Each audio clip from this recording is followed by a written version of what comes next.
బైబిల్లో స్వస్థత విడుదల కావాలి అనుకునేది ఇది ఎట్లా పనిచేస్తుంది అంటే, ఆ ప్రార్థన నువ్వు ఎట్లా ప్రార్థిస్తే పనిచేస్తుంది అంటే, నువ్వు బైబిల్ మొత్తం వెతుకు. ఎక్కడ కూడా తనకు తాను ప్రార్థించుకొని స్వస్థత పొందుకున్న విడుదల పొందుకున్న లేరు. ఎక్కడ బంధకాలు తెంపబడ్డది లేదు బైబిల్ అంతట్లో. ఆది కాండం మొదలుకొని నువ్వు అపోస్తల కార్యం దాకా చూడు.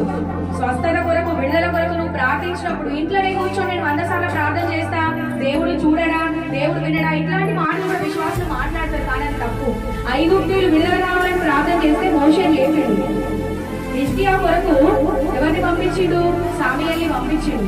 అన్ని సంవత్సరాలు మందిరంలోనే ఉన్నప్పటికీ కూడా ఆ స్త్రీ స్వస్థత లేకుండా విడుదల లేకుండా ఉంటది. మళ్ళీ యేసుక్రీస్తు వెళ్ళేటప్పుడు విడుదల జరగదు. నువ్వు స్వస్థత విడుదల కొరకు ప్రార్థించినప్పుడు స్వతహాగా ఇంట్లోనే ఉంది జరిగిపోతుంది అనుకోవద్దు. ఒక అభిషక్తుడైనా ఒక అభిషక్తురాలైన దేవుడు నీ కొరకు లేపుతాడు, నీ కొరకు నడిపిస్తాడు, వాళ్ళ దగ్గరికైనా నిన్ను నడిపిస్తాడు. అప్పుడు జరుగుతుంది నీకు ఒక బ్రేక్ త్రూ, అప్పుడు జరుగుతుంది నీకు హీలింగ్, అప్పుడు జరుగుతుంది నీకు డెలివరెన్స్. కానీ నువ్వేమనుకుంటావు? ఇంట్లో కూర్చొని ప్రార్థన చేసుకుంటే దేవుడు వినడం, దేవుడు వింటాడు.